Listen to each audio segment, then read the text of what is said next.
We provide you the platform to turn your dreams into reality. Give wings to your aspirations with KR Mangalam University. Jharkhand में inter की परीक्षा देने वाले लाखों छात्रों के लिए अब इंतजार के आखिरी दिन चल रहे हैं। लंबे समय से रिजल्ट का इंतजार कर रहे छात्र और उनके परिवार अब हर अपडेट पर नजर बनाए हुए हैं।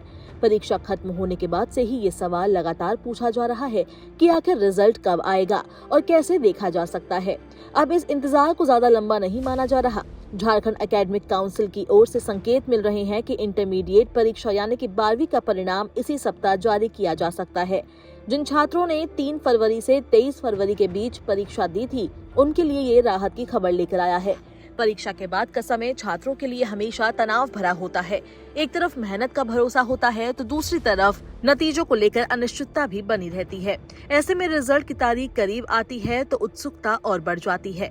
इस बार भी कुछ ऐसा ही माहौल देखने को मिल रहा है। रिजल्ट जारी होने के बाद छात्र अपने अपने स्ट्रीम के अनुसार परिणाम देख सकेंगे। आर्ट्स, साइंस और कॉमर्स तीनों स्ट्रीम के नतीजे ऑनलाइन उपलब्ध होंगे। छात्रों को इसके लिए किसी दफ्तर के चक्कर लगाने की जरूरत नहीं होगी, बल्कि वो अपने घर बैठे ही अपना रिजल्ट देख सकते हैं। रिजल्ट देखने की प्रक्रिया बेहद आसान है ताकि किसी को कोई परेशानी ना हो। इसके लिए स्टूडेंट्स को झारखंड बोर्ड की आधिकारिक वेबसाइट jacresults.com पर जाना होगा। रिजल्ट खुलने के बाद होम पेज पर रिजल्ट सेक्शन दिखाई देगा, जहां क्लिक करना होगा। इसके बाद JAC बोर्ड 12th रिजल्ट 2026 नाम का लिंक सामने आएगा। इस लिंक पर क्लिक करते ही छात्र अपना रिजल्ट स्क्रीन पर देख पाएंगे। रिजल्ट सामने आने के बाद उसे ध्यान से देखना बहुत जरूरी होगा। आपको रिजल्ट देखने के लिए अपना रोल नंबर दर्ज करना बहुत जरूरी है।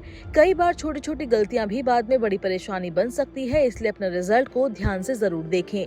छात्रों को सलाह दी जाती है कि अपना नाम, रोल नंबर, रोल कोड, माता पिता का नाम, स्कूल का नाम और प्राप्त अंकों की जानकारी ध्यान से जांच ले। ये भी ध्यान रखना जरूरी है कि ऑनलाइन मिलने वाली मार्कशीट केवल प्रोविजनल होती है।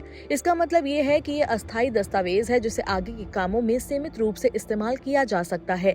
छात्रों को अपनी असली यानी ओरिजिनल मार्कशीट बाद में स्कूल से ही मिलेगी। इस बार भी परिणाम स्ट्रीम के अनुसार जारी किए जाएंगे, जिससे छात्रों को अपने विषय के अनुसार स्पष्ट जानकारी मिल सके। रिजल्ट के साथ ही ये भी साफ हो जाएगा कि किस छात्र ने परीक्षा में सफलता हासिल की है और किसे आगे और मेहनत करने की जरूरत है। आपको ध्यान देने वाली बात यह है कि परीक्षा में पास होने के लिए बोर्ड ने न्यूनतम अंक तय कर दिए हैं। हर छात्र को प्रत्येक विषय में कम से कम 33% अंक हासिल करना जरूरी है। अगर किसी छात्र के अंक इससे कम आते हैं तो उसे उस विषय में सफल नहीं माना जाएगा।